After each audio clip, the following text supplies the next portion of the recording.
Le Conseil des ministres a adopté un décret portant composition, organisation et fonctionnement du comité de santé. Il faut rappeler que le comité de santé a eu existence sur la base de la loi numéro 22 de 2006 du 16 novembre 2006.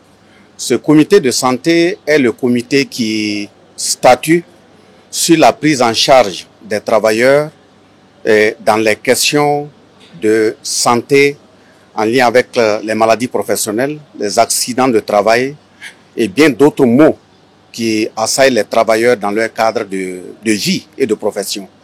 Et il faut dire que les maladies professionnelles ont été cartographiées dans un tableau qui permet à toutes les institutions, que ce soit au niveau national ou international, de rendre cette situation indiscutable.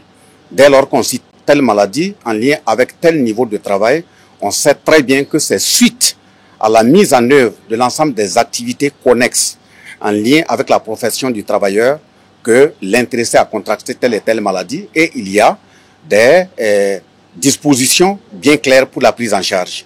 En ce qui concerne également les accidents de travail, cette loi donnait des dispositions assez claires de prise en charge des travailleurs en cas de situation. Mais dans sa mise en œuvre, nous nous sommes retrouvés confrontés à un certain nombre de difficultés. La première difficulté, c'est le nombre de personnes qui statuent au nom de ce comité de travail. Dans la loi 28 du 16 novembre 2006, c'était 14 personnes. Mais ces 14 personnes, pour les réunir, des moments, quand il y a une situation très difficile, c'est difficile d'atteindre le quorum. En ce moment, le travailleur continue avec le mal qui le ronge, et même d'ici on va trouver une solution, c'est pas évident qu'on puisse véritablement donner un grand apport à la personne. Le deuxième élément, c'est le fait que ce comité de santé se réunissait de façon périodique. On a voulu également enlever ce côté périodique et permettre au comité de statuer dès qu'il y a urgence. Voilà pourquoi la loi 003 du 1er avril 2021, à son article 78, a permis de retoucher et prendre des dispositions qui puissent aller au plus vite et régler les questions de santé des travailleurs. Et cette loi également a permis à cet article donc 78 de prendre le décret d'aujourd'hui permettant de statuer sur les maladies qui ne sont même pas cartographiées au niveau du tableau qui porte sur les maladies professionnelles. Parce que effectivement, un travailleur, suite à sa profession, à ses exercices professionnels, peut tomber malade, mais cette maladie peut être analysée dans la mesure où elle n'est pas cartographiée dans le tableau des maladies professionnelles. Il faudrait que des spécialistes se retrouvent pour voir est-ce que ce n'est pas lié à sa profession qu'il a contracté telle et telle maladie. Donc, on a statué et puis arrêté la composition qui va passer désormais de 14 personnes à 7 personnes. C'est le médecin de la Carrefour, c'est le médecin soignant de l'intéressé lui-même, c'est un représentant du ministère de la fonction publique, un représentant de la direction des ressources humaines de l'institution à laquelle appartient l'intéressé, c'est un représentant du ministère de la Défense, c'est un représentant de la présidence du FASO, qui vont statuer pour analyser, véritablement voir, même si la maladie n'est pas cartographiée dans le tableau des maladies, est-ce que ce n'est pas une maladie professionnelle? Et l'autre élément qu'il faut prendre en compte, c'est le temps pour statuer.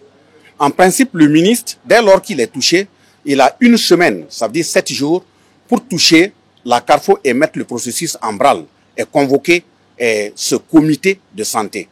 Le comité de santé, avant, il avait au minimum 30 jours pour statuer et donner le rapport définitif pour voir s'il faut effectivement prendre l'intéressé en charge ou s'il faut l'évacuer. On a estimé qu'il y a des urgences également. Continuer de compter sur les 30 jours, c'est trop. Ça a été ramené à 10 jours. Si le ministre arrive à agir dans une semaine et que le comité est convoqué, il a 10 jours pour statuer afin de décider si c'est une maladie professionnelle connexe qui doit être prise en charge et si l'évacuation également doit être faite. Donc j'avoue que c'est un grand progrès. Parce que, comme nous l'avons toujours dit, la ressource humaine pour servir l'État est un capital assénédal. Donc, tous ceux qui officient dans ces administrations, dans ces institutions, l'État doit créer les conditions nécessaires pour que si une ressource humaine venait à contracter une maladie, qu'elle soit reconnue dans le tableau, ou une maladie jugée comme telle et dont le comité de santé a pu statuer, il faut porter des soins adéquats rapidement à cette personne. Et la dernière charge que ça enlève, c'est le fait que pendant que le comité de santé est en train de statuer, dès lors que ce n'est pas une maladie pour le moment reconnue, il appartient à l'agent lui-même de se prendre en charge. Nous savons très bien que les situations sont très difficiles et donc de ce point de vue, on ne peut pas continuer de permettre à des gens qui sont dans des situations, personnellement, ils n'ont pas les moyens nécessaires de faire face. En tout cas, ce décret vient pallier à cette situation en termes de réduction de délai. Et même si l'intéressé avait commencé déjà à se prendre en charge, si c'est officiellement reconnu, son argent est remboursé et l'État prend la suite. Donc voilà le contenu de ce décret qui vient d'être adopté, portant composition, fonctionnement du comité de santé au travail, qui est véritablement une avancée en termes d'acquis sur le corps social pour prendre en charge les travailleurs qui officient au nom de l'État.